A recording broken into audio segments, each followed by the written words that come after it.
Across the UK, there are at least 2,000 places where you can hire a horse, pony or donkey to ride.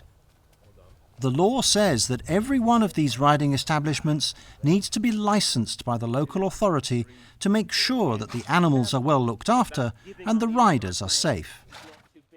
This film explains the basics of how the Riding Establishment Acts work and how to comply with them. A longer, different version of this film, designed for vets, explains the inspection process in detail. The Riding Establishments Acts of 1964 and 1970 were introduced to protect the welfare of horses, ponies and donkeys in riding schools, trekking centres, on beaches and other places where they are ridden by the paying public. This includes pony rides at shows, polo clubs, equine colleges and hunting and other hirelings. The Acts require local authorities to instruct a veterinary inspector to inspect the facilities and animals at an establishment on an annual basis. The authorities may then issue a licence, either full or temporary, based on the veterinary surgeon's recommendations.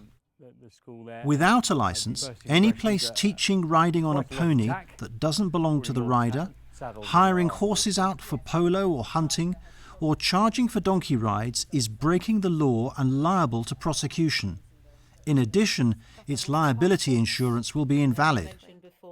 We'll explain later how to find out about getting licensed. Vets carrying out the inspections will be specially trained. They must be over 5 years qualified, attend a specific training course every 5 years, run every year, and at least 30% of their work will be horse-related.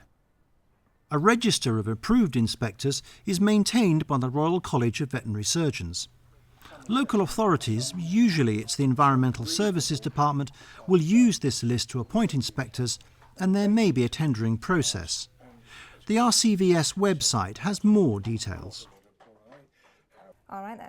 The process usually begins with the local authority reminding the proprietor of the establishment that their annual licence is due and to complete an application form. If a new establishment is being set up, then the proprietor must contact the local authority, environmental or licensing department. Once the application form is received, the local authority will instruct a vet. The vet will then contact the riding establishment to arrange a visit at a mutually convenient time.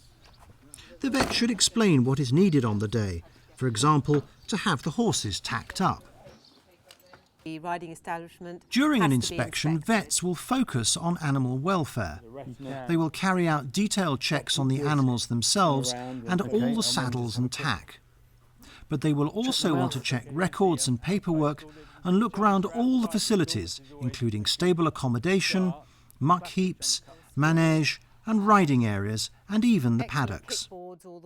As the vet is working on behalf of the local authority, the authority may also send someone along for the inspection. Some local authorities attend the premises on a separate occasion. The overall purpose of the local authority in riding school inspections is that they are the issuing authority for the licence in the first instance. Also, we have a role in terms of any potential offences under the legislation, contraventions of conditions of the licences, or if needs be and we needed to enter a premises at any time, it's the local authority that has the power of entry, which you can then delegate to somebody else, such as a vet. Experienced riding establishment owners have come to appreciate the inspection system as a way of helping run their businesses effectively. My personal view is that the riding school inspection by the local authority is a very positive thing. It's a very good thing that we riding school proprietors should welcome, I believe, because we know at the end of that inspection that we've been looked at in a very thorough way.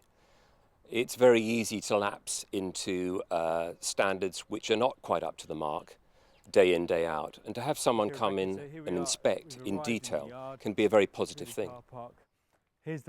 Inspectors' prime concern will be animal welfare, but they will also be aware of wider health and safety issues, including fire prevention. For example, they will want to check that the establishment has a proper plan of what to do in case of fire and a fire risk assessment. Fire risk assessment really is just common sense. It's about thinking about what could cause a fire in the first place. It's about thinking about who's at risk from that fire, whether it's themselves, their staff, members of the public that are coming onto their property. It's about trying to control the risk as best as possible and making sure that the staff are aware of what to do in the event of a fire, they've been given proper training, that that's recorded, and that they review their risk assessment on a regular basis. Among the paperwork the vets will want to check is proof that there's a current and appropriate insurance policy in force, usually only available from specialist providers. The actual policy itself is just a combined liability insurance. However, it's a combined liability insurance which is specifically tailored for a riding establishment or riding school. And so that takes into account the requirements of the Riding Establishment Act and perhaps other things like customer indemnity and things like care, custody and control, which covers for injuries to your working liveries basically. The inspection process covers establishments that offer donkeys for riding as well as horses. The vet will carry out a full health check and will need to identify them individually. The donkey sanctuary can help proprietors with the cost of microchipping. Very well behaved. Even if the donkeys don't like trotting, the vet will need to see them run up. Doing them in pairs can make things easier sometimes. After the inspection, the vet will send a report to the local authority on whether a licence should be issued. He or she will advise on whether the animals are healthy and suitable for their work and give an overall impression of the premises. A full licence lasts a year. A provisional licence lasts 3 months and allows time for recommendations to be carried out. The local authority or the vet will explain if improvements need to be made. Only 2 provisional licences can be issued before a full or no licence is given. If a licence is refused, the inspection report will give good reasons why.